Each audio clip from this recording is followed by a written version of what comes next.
État d'esprit, je suis un peu stressée à vous dire pour essayer le flyboard, mais je pense que ça va être c'est un concept assez sympa et assez fun qui pourrait être accessible à plusieurs personnes telles que des filles. Donc on va essayer et je vous dirai mes impressions après.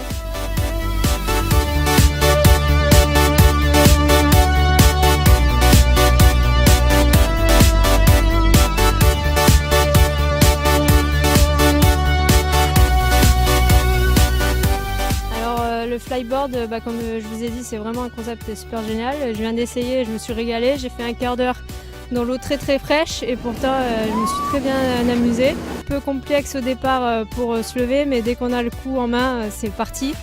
Et c'est super génial, franchement j'adore.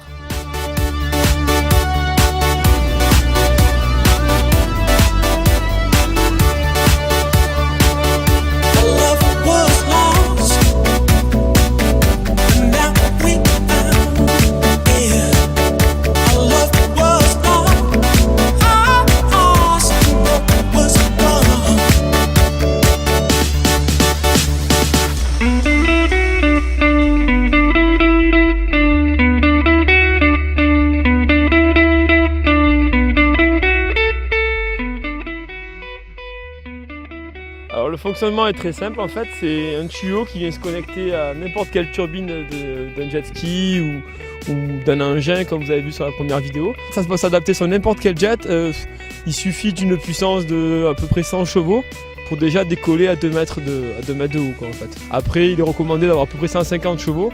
Avec 150 chevaux là vous pouvez atteindre la hauteur maximale du tuyau, c'est-à-dire à peu près 5-6 mètres.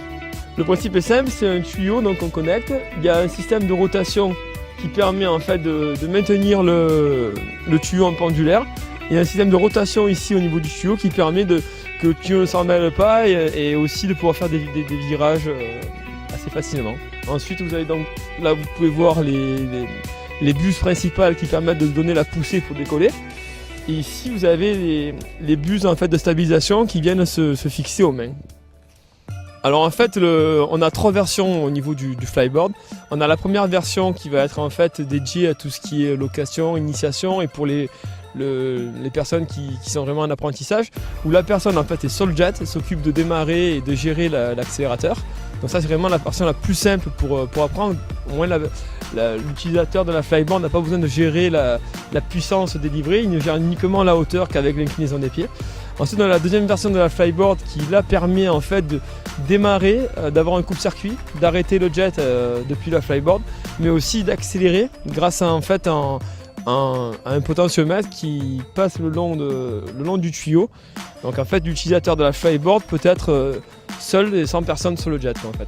Il y en a la troisième version qui sera commercialisée que dans 1 an ou 2, où là carrément on a construit en fait un engin qui est ni plus ni moins équipé d'un moteur marin comme un jet et d'une turbine, mais monté directement à l'envers pour pouvoir propulser l'eau directement dans le tuyau vers l'avant, qui n'est pas conçu pour prendre des vagues comme un jet, donc beaucoup plus léger, beaucoup plus petit, et du coup on arrive à des performances et des vitesses de vol beaucoup plus importantes.